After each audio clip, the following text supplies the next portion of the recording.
What's going down, IWC? Welcome back to another edition of the Archives. Now today, I'm on such a roll lately with these videos that I wanted to do another wrestling video. And this video I wanted to do about the whole Ryback Goldberg comparison, confrontation, gimmick ripoff, if you want me to be straight up honest with you. Now, I'll start the video off by saying a lot of new fans don't really understand the old school fans, and they get really bitter all the time on the internet when, like, we bring up how, you know, not even the Attitude Era, because the Attitude Era was okay, but even the generation before that, you know, the Hulk Hogan Golden Age, like, a lot of a lot of the young fans, the kids nowadays will get mad, and they'll be like, you guys are never happy, you know, or you keep bringing up the old past, and you know, it's got to be difficult for them to understand how good it really was, even so few as 10 years ago. But you know, and there's many reasons, and I've gone into them in the past on why things are the way they are.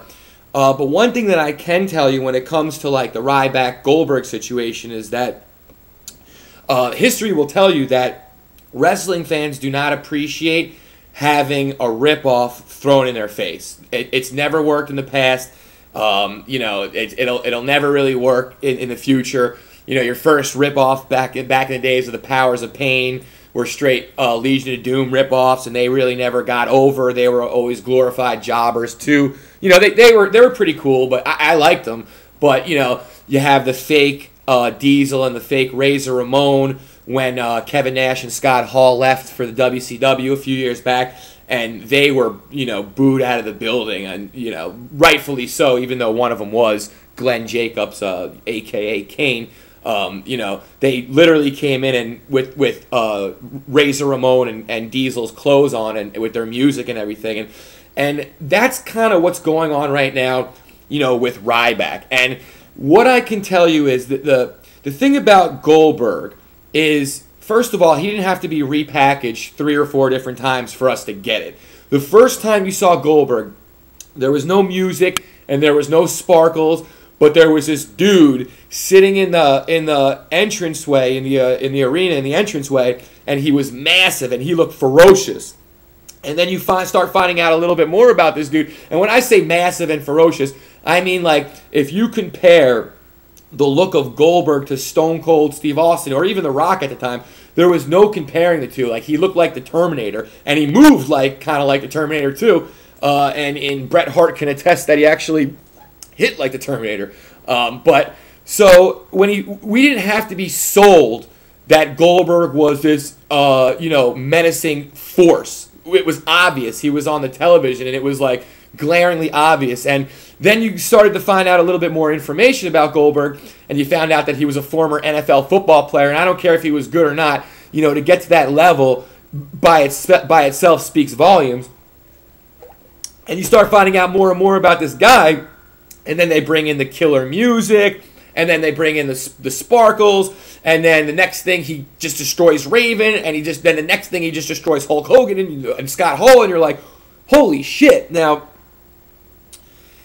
Ryback, you know, from top to bottom is a Goldberg clone, and we, the older generation of fans, the fans of the Golden Age, and even the fans of the Attitude Era age, and you know, we don't appreciate when you try to force something down our throat that isn't natural. In other words, like, first of all, Ryback looks ridiculous. I mean, you could tell when somebody's juicing or using something. His body looks so bloated, it looks like you could stick a pin in him and it'll pop. First of all, he has zero strength. That's the difference between water muscle and actual real strength that Goldberg and Brock Lesnar had. Go watch a video of Brock Lesnar F5ing Rikishi, where he legitimately picks up a 400-pounder and tosses him over his shoulder like it's nothing.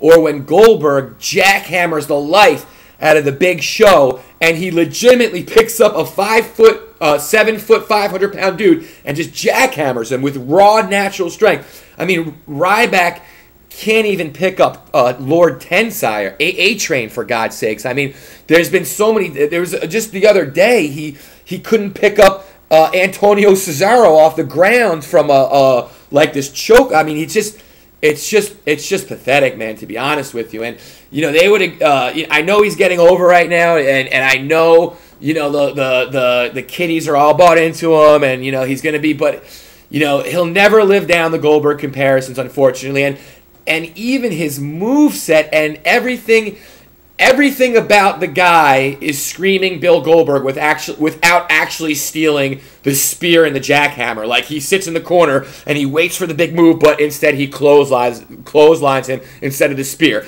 And then instead of the jackhammer and turns him around and flips him down, he does the little walk and flips him around and turn. I mean, it's just, this is the problem with the WWE in 2013 now, is that they really haven't had probably a creative, original, good idea since about WrestleMania 20. And they just keep constantly, pumping out the same nonsense.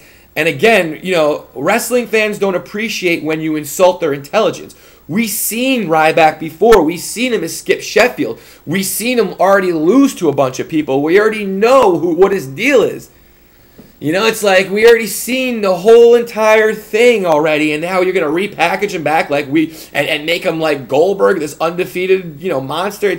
It just doesn't work, and I guess that's kind of some of the things that the WWF just doesn't get nowadays. So what I would do with Ryback is I would actually change him back to Skip Sheffield and just let him go, and just kind of like he will never live down the Bill Goldberg gimmick for as long as his career is in the spotlight. And to be honest with you, it'll be a short-lived career. At the end of the day, he might be around for a long time, but he won't be a main event player very long. He doesn't have the ring set, the mic skills, or any overall endearing quality about him to really sustain him at that level. Thanks for watching. This is John Hamill from the Archives.